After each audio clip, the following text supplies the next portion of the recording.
Well, July is often the hottest month for Minnesota, just like we've experienced over the last few days. But did you know that it is actually the #1 weather-related killer in the U.S. on average?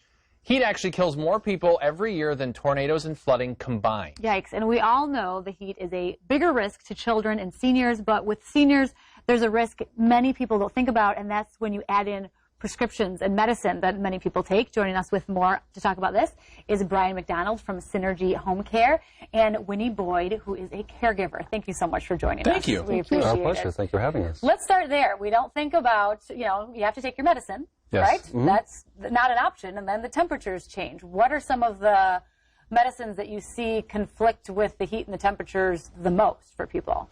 Well, there's a variety of them.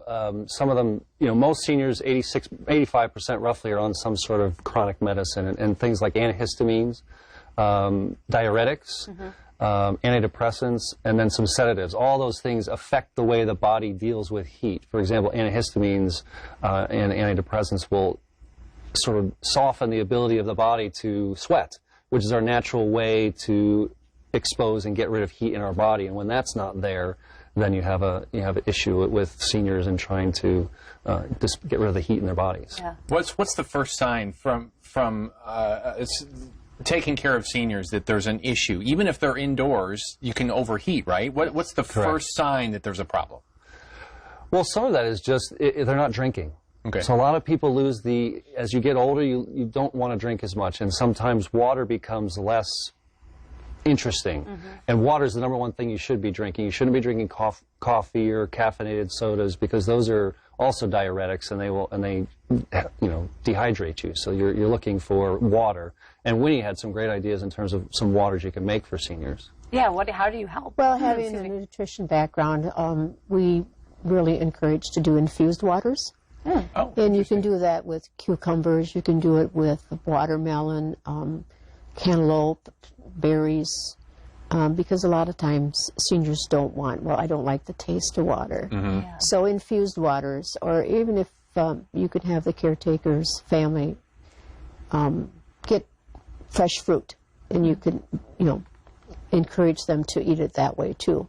But infused waters is a great way to go in. That helps a lot. Yes, I know it that my does. mom and my stepdad had some struggles with that, and so I said, hey, just when you buy that lemon at the grocery store, slice it up and put a slice in, and it just somehow makes it a little bit more appealing. Yeah. Yeah. But watermelon and cucumbers are really a good one to use. How did the people that you take care of handle the heat this week? Because it was pretty brutal the last few days, and today it's still going to be muggy. So it's still plenty warm. Yeah, as a caretaker for Synergy, as we try to look at people in the morning when you're getting them dressed, use some light clothing.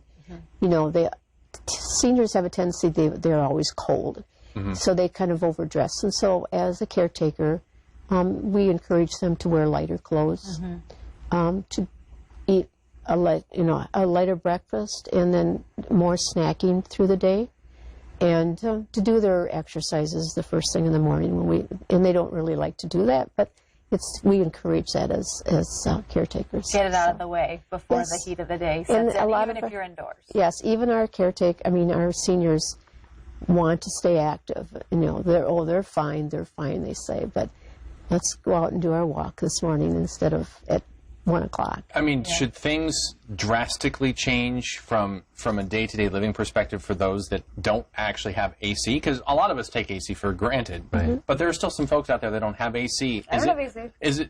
Which is, don't even get me started on that. AC is like water for me. It's a necessity.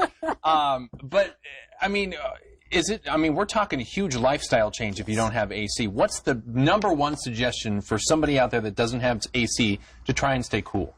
Is to drink a lot of fluids. Okay. Eat very lightly, wear light clothes, and keep their activity very low. Okay. Even having fans that are actively blowing within the house, you need to have those. Those are critical. Circulation. Yeah, circulation is really important. And define for us, because a lot is a relative term. What is an appropriate amount of water?